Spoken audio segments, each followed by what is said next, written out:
देश में महिलाओं पर हो रहे अत्याचार को लेकर आज पूरे देश में कांग्रेस अपना एक कैंपेन चला रही है। दोस्तों, भारत एक ऐसा देश है जहां महिलाओं को हमेशा प्रधानता रही है और महिलाओं का सम्मान इस देश में सबसे ज़्यादा है, क्योंकि जहां हिंदू मान्यताओं के अनुसार तमाम देवियों की पूजा इसी देश में होती है। शक्ति प्राप्त करने के लिए, शिक्षा प्राप्त करने के लिए, धन प्राप्त करने के लिए सारी देवियों की पूजा होती है। लेकिन एक ऐसी पार्टी जो खुद को हिंदुत्व का दावा करती है कि वो हिंदू की पार्टी है, हिंदुओं के लिए पार्टी है, लेकिन आज सबसे ज़्यादा महिलाओं के साथ अत्याचार और उन पर होने वाले जुल्म उसी पार्टी के नेताओं द्वारा किए जा रहे हैं। पिछले 2 वर्षों में जो मापदंड है सरकार का, उसमें सबसे ज़्यादा अगर महिलाओं के साथ कोई क्राइम हुए हैं तो उसका ग्राफ सबसे ज़्यादा बीजेपी की सरकारों में रहे हैं। पिछली बार महाराष्ट्र की भी सरकार जो देवेंद्र फडणवीस की थी, उस सरकार में भी महिलाओं के ऊपर सबसे ज़्यादा अत्याचार हुए।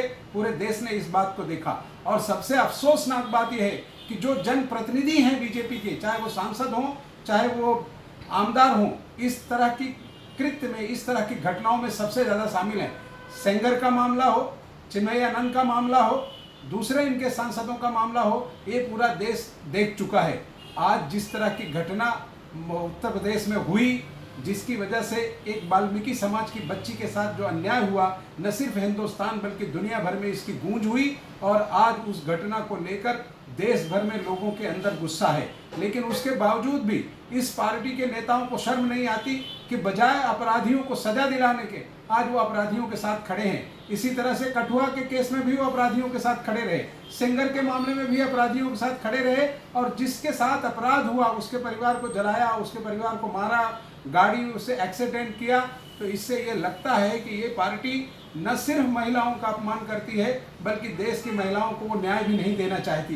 कांग्रेस के तमाम वरिष्ठ नेताओं ने जिस तरह से सरकार को चिताया संसद में और सड़कों पर भी, उससे ये लगता है कि आने वाले दिनों में इस देश की महिलाओं को न्याय मिलेगा और इस देश की महिलाओं को न्याय मिलना चाहिए। जिस देश की नारी का अपमान होगा वो देश कभी तरक्की नहीं कर सकता।